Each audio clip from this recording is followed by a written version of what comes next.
ဩဃာသာဖရာယရဏတရားယရဏဩသာဩနေတာမသိတော့မင်းတို့မှုသားပြောရမှလည်းဝန်မလေးဘူး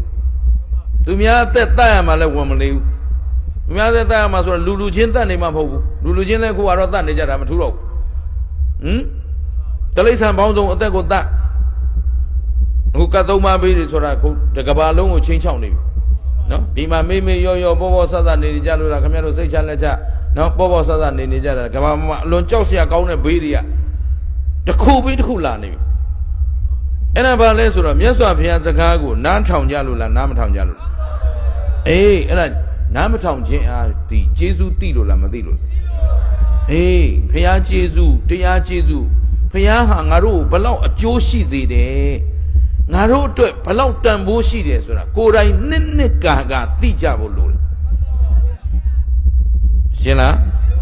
အခုကျေးဇူးရှင်ကိုကျေးဇူးဆက်မယ်ကျေးဇူးရှင်လို့ခံယူထားရင်ဒီကျေးဇူးတရားတွေမြတ်စွာဘုရားကြောင့်ကိုဘလောက်လိမ္မာသွားပြီလဲဘလောက်ကိုအကျိုးစီးပွားကိုကိုဆောင်နိုင်ပြီလဲကိုရရှိထားတဲ့ဒီအသက်ဒီခန္ဓာအတွင်းမှာကုသိုလ်တွေဘလောက်ယူပြီးပြီလဲအကုသိုလ်တွေဘလောက်ရှောင်နိုင်ခဲ့ပြီလဲစိတ်ကိုဘလောက်တန်ရှင်းစင်ကြယ်အောင်လုပ်ပြီးပြီလဲကိုယ်စိတ်ဘလောက်လွတ်မြောက်နေပြီလဲကိုယ်အကျိုးစီးပွားကိုဘလောက်ဆောင်ပြီးပြီလဲဆိုတာကိုယ်တိုင်ခံစားပြီးသိမှ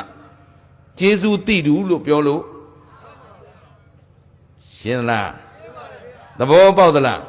ဘုရားကျေးဇူးတရားကျေးဇူးတန်ခါကျေးဇူးအမိဖကျေးဇူးနော်မြတ်စွာဘုရားရှင်ကိုရောမြတ်ကြီးကမိဘကျေးဇူးများဆိုဖော်ကျူးထားလိုက်တာဘုရားတို့ကျုပ်တို့တွေမိဘကျေးဇူးကိုမြင်တယ်ဆိုတာထမင်းကျွေးထားလို့မြင်တယ်နေစရာအိပ်ပေးလို့မြင်တယ်ဒီလောက်ပဲဒီခန္ဓာကိုယ်ကြီးကိုဒီဘဝကိုမွေးထုတ်ပေးလိုက်တဲ့အတွက်ရရှိလာတဲ့တို့လုံနိုင်တဲ့အစွမ်းတတ္တိတွေအခုဆိုရင်ကိုနိဗ္ဗာန်မဲ့ဖို့ရတဲ့အထိလုပ်လို့မရဘူးလားဘုရားတကားကျောင်းတကားကြီးတွေဖြစ်ရက်တီလို့ရောအေးလောကအလယ်မှာထင်ပေါ်ကြော်ကြဖို့ဆိုသမရာကြီးလှုပ်ချင်သလားဝန်ကြီးချုပ်ကြီးလှုပ်ချင်သလားကျန်တဲ့အလုပ်တွေအကုန်လှုပ်ဖို့အတွက်မွေးဖွားပေးလိုက်တာကိုဘဝအတွက်ကိုသုံးချင်တယ်လို့သုံးလို့ရတဲ့ခန္ဓာတစ်ခုကိုမွေးဖွေးလိုက်တာအဲ့ဒီကျေးဇူးကိုတဲ့မြတ်စွာဘုရားအနှစ်တရာပတ်လုံးအမိကိုပခုံးတစ်ဖက်အဖကိုပခုံးတစ်ဖက်မှာထားဒီပေါ်မှာပဲအစာကျွေးဒီပခုံးပေါ်မှာပဲကျင်ကြီးကျင်ငယ်စွန့်ခိုင်း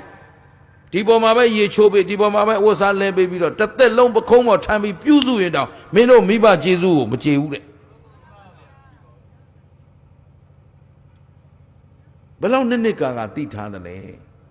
ဘယ်လိုခံစားပြီးနားလည်ထားသလဲအဲ့ဒါကျေးဇူးသိခြင်းကိုခေါ်တယ်။ဒါကိုကျေးဇူးတရားသိဖို့ခဲရင်နေတယ်။သိတဲ့ကျေးဇူးကိုထုတ်ဖော်ပြောနိုင်ဖို့လဲခဲရင်နေဆိုတော့အမေနဲ့ဆန့်ကျင်မဲ့ပြုအဖေနဲ့ဆန့်ကျင်မဲ့ပြုခမကြီးကဘာမသိပါဘူးဗျာခမကြီးနားမလဲပါဘူးဗျာမဲသူတို့မွေးလို့ကြီးလာတဲ့လူက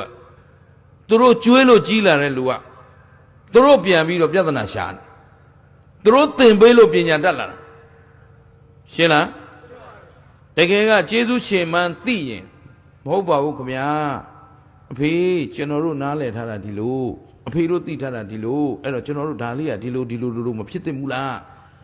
ပြန်ပြောရမယ်စားမဲသူကပဲဆရာကြီးလို့သူကပဲပိုသိပိုတတ်တယ်လို့သူပဲကျေးဇူးရှင်လို့သူကတော့ငေါ့ငန်းနေသေး